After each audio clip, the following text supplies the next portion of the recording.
C'était l'une des sensations de la dernière journée, la victoire de Montpellier au stade Vélodrome. Les hommes de Roland Courbis veulent d'une confirmer et de deux redevenir souverains à la Mosson, là où ils ont perdu 3 de leurs 4 derniers matchs. Roland Courbis aligne son attaque type avec les deux recrues Lucas Barrios et Kevin Berigo.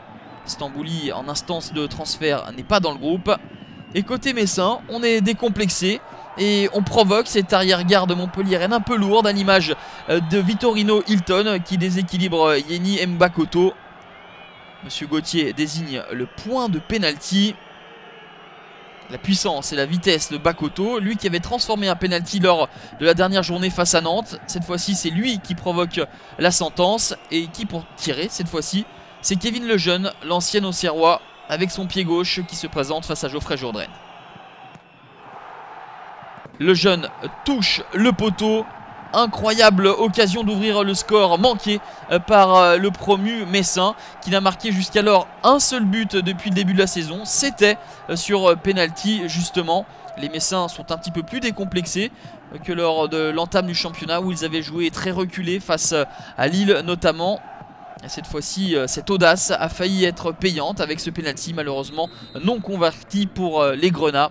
Et contre le cours du jeu, juste avant la pause, c'est Montpellier qui va ouvrir le score avec ce coup franc direct tiré par Siaka Tiéné. L'Ivoirien contourne le mur messin. Johan Carasso ne peut qu'effleurer la balle. Trop court le petit frère cadet de Cédric Carasso. Ça fait 1-0 pour Montpellier à la pause. Un score qui ne reflète pas vraiment la physionomie des 45 premières minutes où Montpellier a vraiment balbutié son football.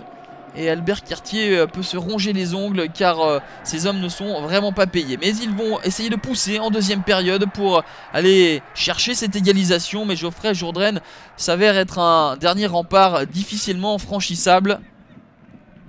Une parade à bout portant.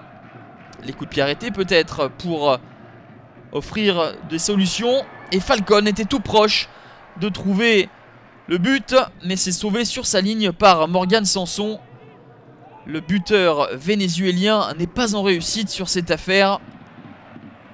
Et Montpellier, comme la semaine dernière face à l'OM, va être froid de réalisme avec ce centre de Morgan Sanson pour la tête de Souleymane Camara pour le 2-0 à la 89e minute. C'est le 19e but de Souleymane Camara en tant que remplaçant, l'idéal joker sénégalais. On notera au passage le beau centre de Sanson, buteur au Vélodrome et passeur ce soir.